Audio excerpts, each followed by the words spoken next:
What's up, Renegade Nation? Before we begin the video, I'd like to give a big shout out to our most recent Patreon supporters, Daniel Roden, Apache Overlord, Alec Eccentric, Tech Snow, Ross Lingard, and John. Thank you all so much for your support, and if you want to support us on Patreon, feel free to check out the link down below to find out more. Thanks again.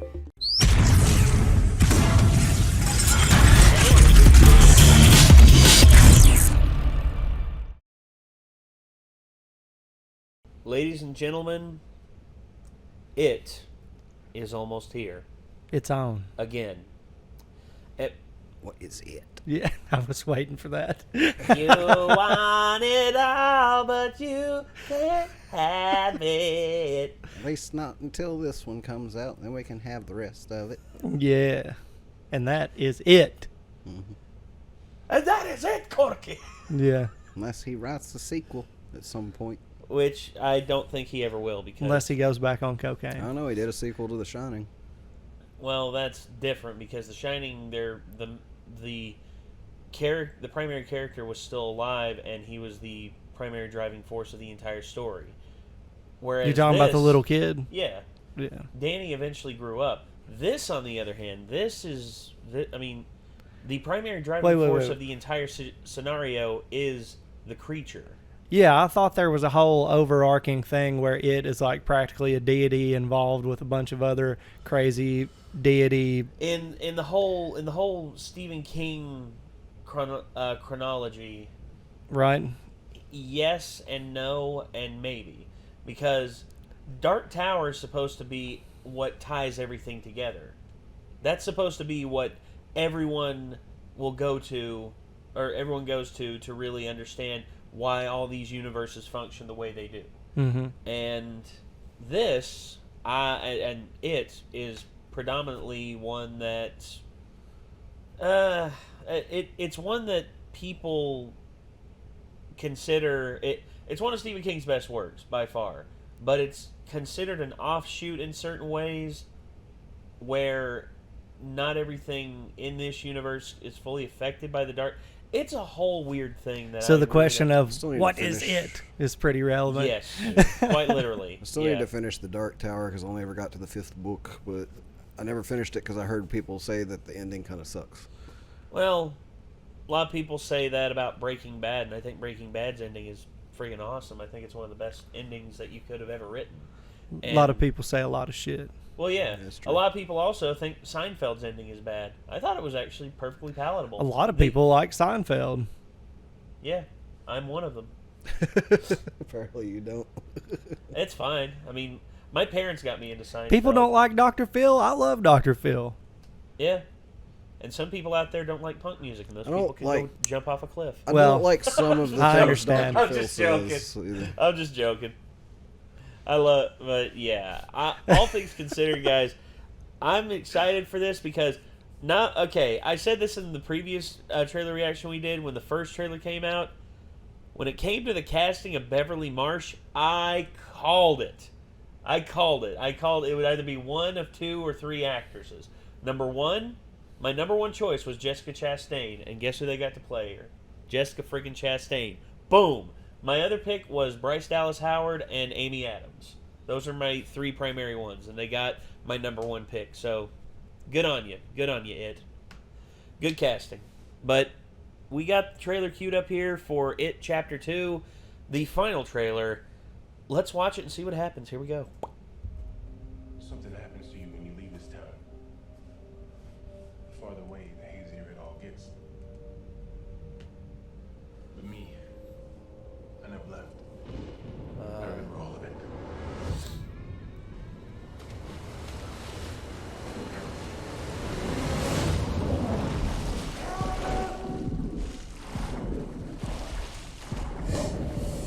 Ew.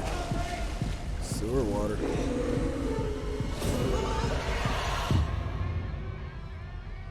He's back. To the losers? To the losers. We made an oath. I swear. If it isn't dead, if it ever comes back, we'll come back to it. We didn't stop it. Anyways. The clown. can't let it happen again. Hello?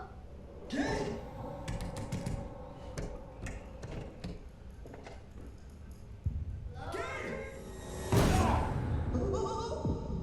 Hello.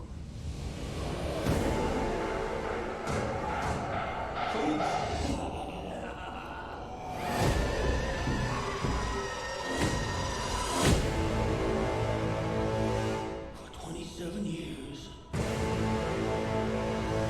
I dreamt of you. I craved you.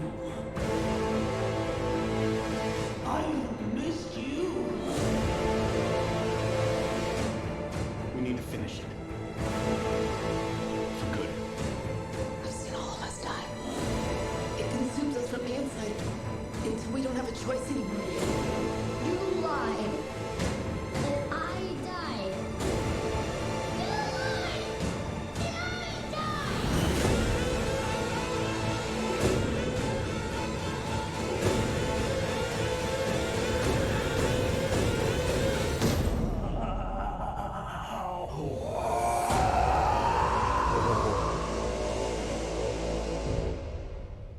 Hell yeah. Shit. Applause. Damn. Yeah, I'm That was excited. terrifying. That was awesome. I love that. I love. You see, I know Stephen King's not going to be happy because they're changing up his works in some ways.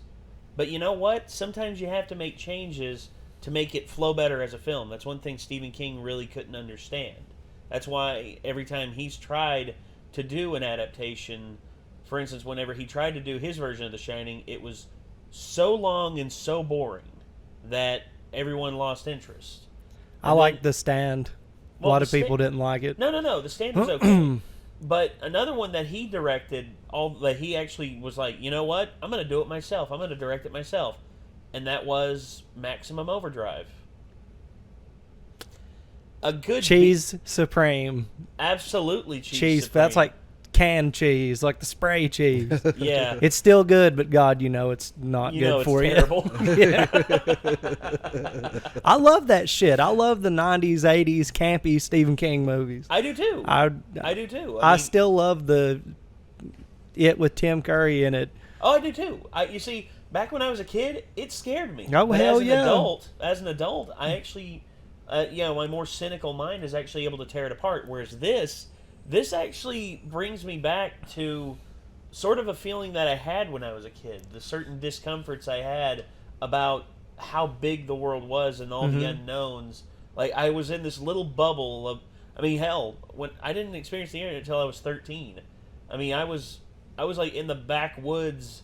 In Oh, the yeah, middle we of the- both in were. the middle of nowhere, and you and me both grew up in that environment, and the thought of the world being as big as it is, and us realizing how big it is, as children, it scares us. It scares the shit out of us, and I think the small town paranoias and stuff like that. This is a personification of that because The small town lore and ghost stories and all stuff that. like yeah. that.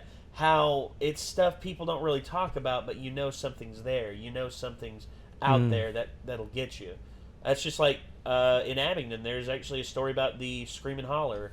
This little patch of woods behind my dad and my grandma's house.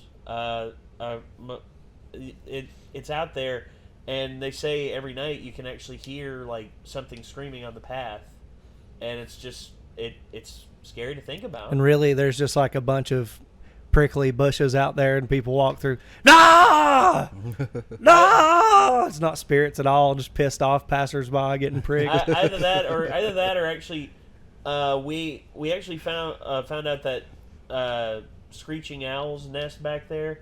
Those So owls, it could have been just animals fucking with those y'all. those owls that go.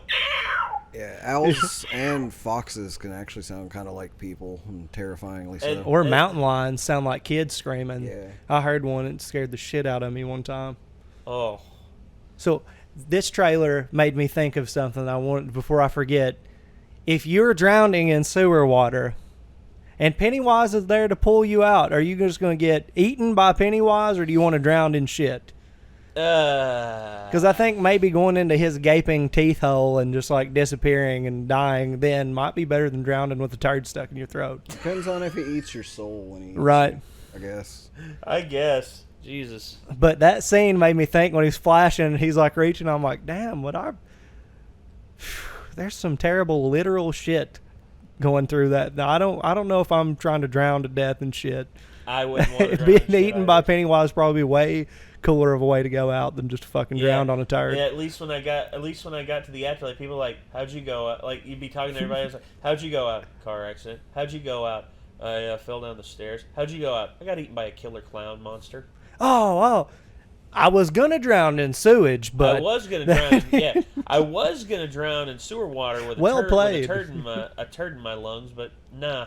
unless it's like the Freddy Krueger where your soul is trapped in his belly trying to get out. Oh, Yeah, that would be I think it shitty. might be kind of like that, but in a different way from the first film, like what they're showing in this version of it anyways. Well, the Yeah. dead lights. That's the lights that actually like put Beverly in that state of like trance.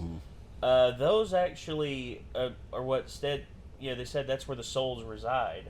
And the bodies, I think the bodies were sort of a trophy for it, like you saw in the first film, how they were floating around this gigantic pyre of trash and everything that was in the sewer. So the souls just become the gas inside him that makes him upset, makes I guess. Pennywise mad. Oh, sorry about that. I guess. I mean, encased souls. I mean, of course they'd want to get out. They'd want to, they'd want It's like, maybe. sorry, that was Timothy. I released him. He's an Yeah. asshole. Be gone, evil spirits!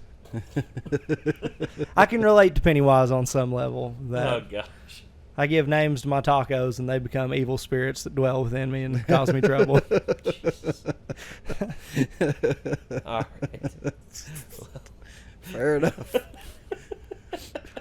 Well, ladies and gentlemen. Oh, the other thing I was going to say is if go he ahead. were to do a sequel, he could do a sequel with another cosmic being that's not Yeah. the same it, but a different one. Potentially. Because if this one's just screwing with people in a small town, there's got to be a shit ton of them that are doing their own thing. Just calling Cthulhu. Just fucking go with Cthulhu. Like, Well, it- Cthulhu like- will eat the whole planet, though. I know. It's- I know. And imagine, if you will, at the end of It Part 3, Cthulhu wins. I mean, he would. I know Who's he going would. to be... What are you going to do with that? I don't die? know. I don't know. Honestly, dude, Be the equivalent of fighting like Godzilla or something, probably a little worse. Yeah. Because then you get scared and he gets stronger. It's like, fuck. And he has telepathic powers to get in your mind and be like, you should be Pennywise fucked. gets stronger. Pennywise, he feeds off of fear. Yeah. And, fear is a natural human response to the unknown. Well, supposedly when you see these people, you're supposed to go completely insane by not being able to grasp the concept of them or something like that. Yeah. Same thing with Pennywise. Yeah. I That's mean, why I always liked H.P. Lovecraft, is the concept of stuff so terrifying that it just makes you go insane when you see it. Yeah. Well, a lot of religion is like that. Like if you see the deities, then you're just done because you can't. You're not. yeah, you There's, can't comprehend anything yeah. else. One of my favorite posts I saw actually from Tumblr, but one of the actual few good ones I've seen. It was about angels and how they have really weird depictions if you read the description of them. in the Oh, Bible. yeah. They're terrifying, Yeah, supposedly. and they were like, there's a reason that they always preface their conversations with people with "Do not be afraid." Yeah. I know I have this They were like, gigantic is what they pimple may on look my like nose right according to, now. this verse and this Do verse, and not one of be them's a wheel of afraid. faces and stuff like that. It's like, Just do not be afraid. I said, do not be afraid. A glowing cheese curd just comes from the sky like, do not eat me, do not be afraid. It's like, hey, Mom, that cheese curd is talking. Show us what you've got. Good job. What they do on their days off. Yeah, probably. Oh, God. All right. Well, ladies and gentlemen, that's going to do it. This was the It Chapter 2 final trailer. If y'all enjoyed what you saw here, let us know in the comments down below. If you're excited for It Chapter 2, tell us how excited you are. I mean, I'm more than willing to hear everything out. So, I guess until next time, everybody, signing off. I'm Nate, I'm Nick. I'm Chad. and we will see you all in the next one. Peace out.